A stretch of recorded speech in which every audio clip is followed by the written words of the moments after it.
저번에 유튜브 커뮤니티를 통해서 스냅드래곤 X 엘리트를 사용하는 갤럭시북 4 엣지에서 특정 소프트웨어가 돌아가는지 확인해달라는 요청을 모집했습니다. 거기서 요청받은 게임, 개발, 창작 툴, 일반 프로그램 등등 30점 이상의 소프트웨어 호환성을 체크했고 그 결과를 영상을 통해서 알려드리겠습니다. 먼저 암 윈도우가 현재 가장 약한 부분이라고 알려져 있는 게임부터 보죠.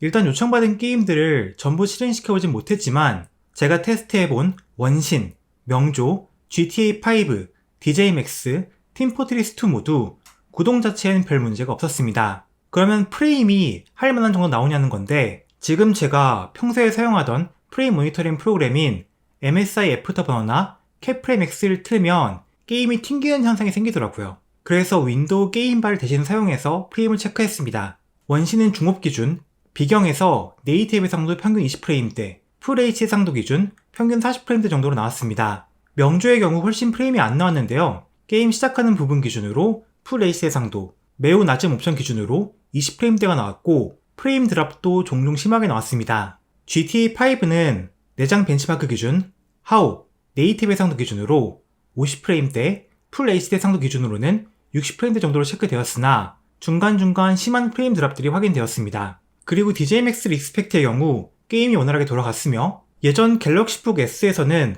플레이가 불가능한 수준이었던 팀포트리스2도 원활하게 잘 돌아갔습니다. 하지만 중요한 건 이런 게 아니죠. 갤럭시북 4 엣지에서는 아예 실행되지 않는 게임들이 많습니다. 삼성이 공식적으로 제시하고 있는 호환되지 않은 소프트웨어 목록에 당당히 롤, 배그, FC 온라인, 발로란트, 서든어택 등등이 적혀 있습니다. 그러니까 현재 PC방 점유율 순위 1위부터 5위까지의 게임들이 전부 실행이 불가능하다는 소리죠. 이것들이 실행이 안 되는 건 성능 문제가 아니라 보안 프로그램의 문제이기 때문에 게임 회사들이 암 윈도우를 신경 써주지 않는 이상 금방은 해결이 어려울 겁니다. 그 다음으로 개발 관련입니다. 제가 개발과 전혀 연이 없기 때문에 제대로 확인하지 못한 부분이 많을 가능성이 있으며 그저 프로그램이 실행되냐 안 되냐 정도만 확인 가능했습니다. 먼저 우분투입니다. 2024년 7월 현재 우분투는 윈도우즈 서브시스템 for 리눅스를 통해서만 사용이 가능하며 현재 퀄컴 프로세서에서 네이티브하게 리눅스는 실행이 불가능하다고 합니다. 다음으로 도커. 이건 unexpected WS의 에러가 뜨면서 제대로 실행이 안 되는데 뭔가 해결책이 있는지 모르겠지만 인텔 갤북에서는 아무 문제 없이 처음부터 실행되는 걸로 봐서 퀄컴 쪽의 문제가 아닐까 싶습니다. VM웨어 워크스테이션 플레이어는 지원되지 않는 CPU라고 뜨면서 설치가 되지 않았습니다. 모박스텀은 일단 실행은 문제없이 되었고 파이썬 아나콘다, 주피터 노트북은 문제없이 실행되었습니다. VS 코드는 암 버전 따로 있어서 실행에 문제 없었습니다. R 스튜디오 실행도 별 문제 없었습니다. 다음은 창작 관련입니다. 먼저 어도비 크리에이터 클라우드 쪽을 보죠. 현재 암 윈도우에서 사용할 수 있는 데스크탑 앱은 포토샵과 라이트룸 뿐입니다. 얼마 전에는 프리미어 프로 등의 앱도 에뮬레이션 통해서 돌아갔다고 하던데 2024년 7월 현재는 어도비에서 설치를 막아놔서 사용이 불가능합니다. 그리고 라이트룸도 보통 데스크탑 환경에서 널리 활용되는 라이트룸 클래식은 사용 불가능하고 일반 라이트룸만 사용 가능합니다. 정확히 언제부터 이 앱들이 사용 가능하게 되는지는 잘 모르겠습니다. 영상 편집 프로그램 중에서는 다빈치 리졸브는 암용 베타 버전이 있어서 실행이 잘 됩니다. 클립 스튜디오는 실행이 잘 되고요. 기타 프로 8도 실행이 잘 되었습니다. 오토키드나 라이노도 저는 전혀 사용하는 방법 모르지만 일단 프로그램 구동은 되는 걸 확인했습니다. 다음으로는 어떻게 분리하면 좋을지 모르겠는 각종 일반 프로그램들입니다. 웨일 브라우저는 암 버전 따로 있어서 사용하는 데 문제가 없고요. 증권사 HTS도 제가 사용하는 삼성증권으로 확인해봤는데 실행되었습니다. 인강을 듣는 데 사용되는 스타 플레이어와 아쿠아 플레이어도 문제없이 설치, 재생되는 것으로 보였습니다. VPN은 제가 사용하는 서프샤크 VPN은 문제없이 사용 가능했습니다. 프린터 드라이버는 캐논 프린터에 문제가 있다는 얘기를 듣고 아무 캐논 프린터 드라이버나 하나 다운받아봤는데 설치가 제대로 되지 않았습니다.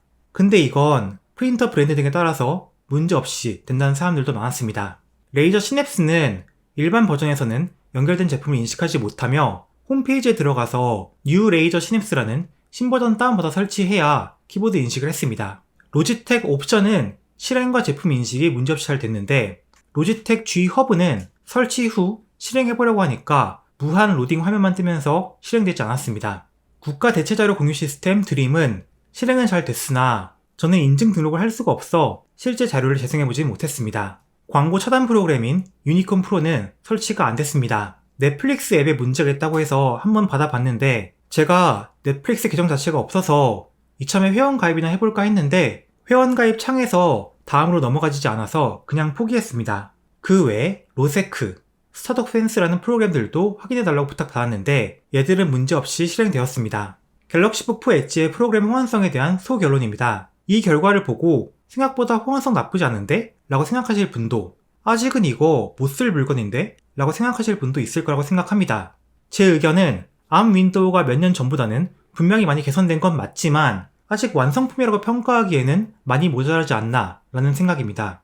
어도비 앱 지원이나 리눅스 지원 등은 약속이 되어 있는 부분이 있어 근시일 내로 개선될 것으로 생각하긴 합니다만 실행에 문제가 있는 다른 몇몇 앱들이나 게임 등의 지원은 시간이 더 걸리거나 결국 지원될 미래가 없을 가능성도 있겠습니다. 그리고 제가 이 영상에서 실행은 문제없이 된다 라고 언급한 프로그램들도 대부분은 암 네이티브가 아니라 에뮬레이션으로 돌아가고 있기 때문에 실제 사용하면서 성능 저하가 얼마나 있을지, 예상치 못한 문제가 생기진 않을지, 배터리 소모는 얼마나 늘어날지 등등의 문제는 구체적으로 확인하지 못했죠. 물론 그 에뮬레이션이 제 생각보다는 훨씬 원활하게 돌아가는 경우가 많았기 때문에 스냅드래곤 노트북을 안 써보고 비판하시는 분들의 생각보다는 호환성 측면에서 더 쓸만한 물건일 거라고 생각합니다. 그럼 다음에는 갤럭시 북4 엣지의 최종 리뷰 영상에서 뵙도록 하죠.